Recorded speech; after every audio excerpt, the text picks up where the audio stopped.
I pretty much spend all of the money I make. Well, let's be real, having 4 children puts a strain on your budget. I do manage to save some here and there, but generally I do believe that you should be investing in your children. This is your biggest investment of your whole life, and I do it with pleasure. In today's video, I'm gonna go over the things and what I spend as a mother of 4 living in Toronto as a single mother in 2023. So let's get right into it. So I'm gonna do to be as transparent as possible. If you guys have any questions, please do comment down below and I will do my best to answer them. The first thing is, of course, our living arrangements. I'm sure most of us, all of us are like in shock of the mortgage rates now. I have a control rent townhouse that I rent and I'm very happy about it. When we signed the lease agreement about almost 3 years ago, there was no indication that the prices are gonna go up in the next 5 years, so I'm really happy about it. And when I did sign the lease, the landlord really insisted on me paying 6 months in advance.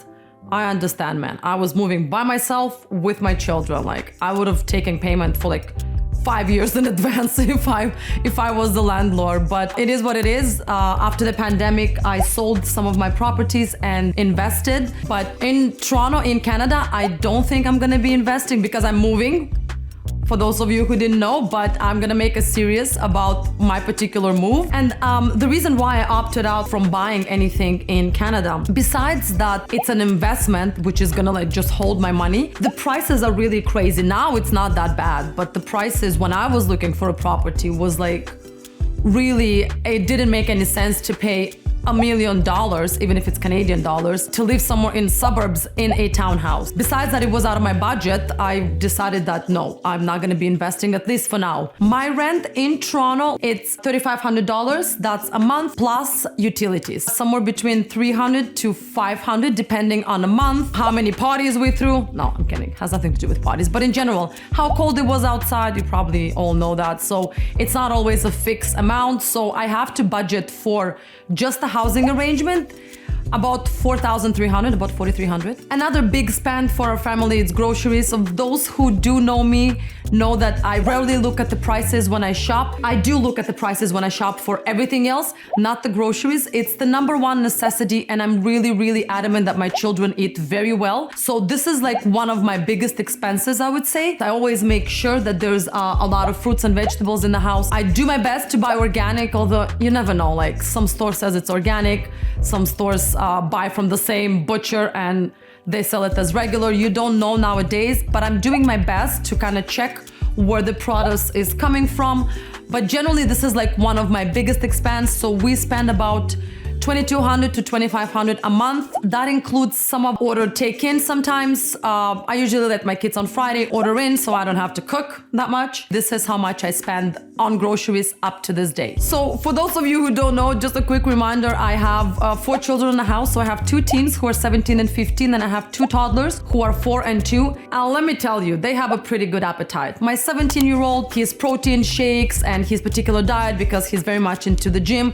My 15-year-old, she decided one day that she doesn't want to eat meat, so it's seafood or beans or tofu. So she's very specific. My toddlers, thank God, they don't have any preferences yet. But again, I do my best to make sure that they eat as healthy as possible. So yeah, groceries is kind of crazy. Vitamins, I do make sure that my children have vitamin D and C through winter. As all of us know, this is like another big investment because the prices are like crazy. When I go to a health store to get vitamins for the season, it costs me anywhere between $500 to $700, and that's like a 2 months supply. Internet is another fixed expense that we have. It's $140 a month. It's the highest speed because my children wanted the highest, the best one. So yeah, this is how much we pay today in Toronto. I don't have any car payments, thank God. My car is paid off and it's an electric car.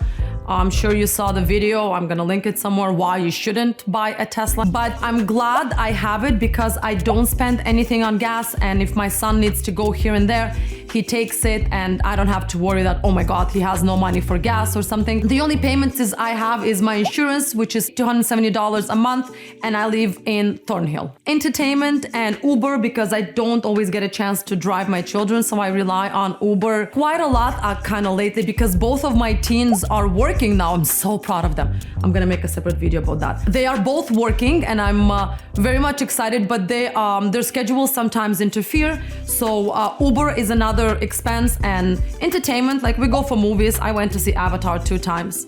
Mind you, my father paid for the second time. Nevertheless, it's still an expense. We do go, and I do love taking my teens somewhere out. So we spend about $500 to $600 a month just on that. My children's allowance, well, now hopefully it's gonna stop since they have jobs, but I still give them money here and there. I really do spoil my children, unfortunately. I don't know how good or bad that is, but nevertheless, they do have an allowance. It's to cover their lunch during the day because they don't make it home up until like 3 something. So I wanna make sure they still eat at school. So yeah, for one child, it's $50 per week to spend on whatever. $200 each child. I don't spend much on clothes, to be honest. Well, my daughter, since she got a job, she is doing her own kind of clothes shopping. For my son, he's a very straight up boy. Like, I don't see him being into labels. That doesn't mean I buy him something that it's unusable, but he doesn't need that big of a closet. He has a couple of basic pieces and he's fine with that. So I don't see that I'm spending like a lot of money for clothes, unless it's like underwear and socks. And for my toddlers, I talked in one of my videos, and I'm gonna repeat myself, I have nothing against recycling. I have a very close friend whose son is a year older than my toddler. She always brings me all of her things, and I'm so grateful. It's really that easy for me. I don't go and shop for my toddlers because it's such a waste of money unless I really need it. Other than that, it's recycling. And my daughter can wear my son's clothes here and there unless we're going out somewhere. It's not that I don't have the money to spend, but I think it's an unnecessary expense and I'm opting out. And when it comes to myself, since I'm doing a low buy year, I didn't do any shopping this year yet. Fingers crossed, I'm not gonna start anytime soon because, as I mentioned, I am moving to a warmer country. I'm gonna reveal at the end of the video where exactly I'm moving. I don't need to be buying any more clothes generally in here, but my closet is full. Haircuts and manicures. My daughter, of course, she's in high school. Everyone needs to have their manicure done in high school. We never did, man. We barely were wearing any makeup. And if we were caught wearing makeup in grade 9, we would be sent home to wash it off.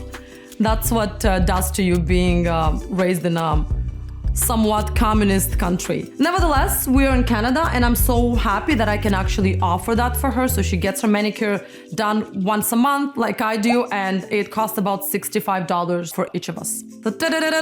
Roughly, I spend between $8,000 to $9,000, sometimes $10,000 a month. Now, I know this might seem a lot, but inflation, people, it's not like I'm doing anything extra. That doesn't include vacation or anything crazy that we do. That's just basic expenses, maybe a little bit extra here and there, but generally these are basic expenses, and that's one of the major reasons also why I am moving from Canada. For a single parent, at least, it's virtually impossible to maintain a decent lifestyle without giving all of your money away at the end of the month. I'm sure a lot of parents can relate, and a lot of people who are living in Toronto, that we did and we will have much more increasing mortgage rates. We're gonna have much more increasing prices on everything. So if you have a chance to move out of Canada for a couple of years somewhere until all of this kind of blows over, then do it by all means. Me and my family, we are moving to Spain. I'm gonna definitely do a series on that, everything we're going through, and the process already started.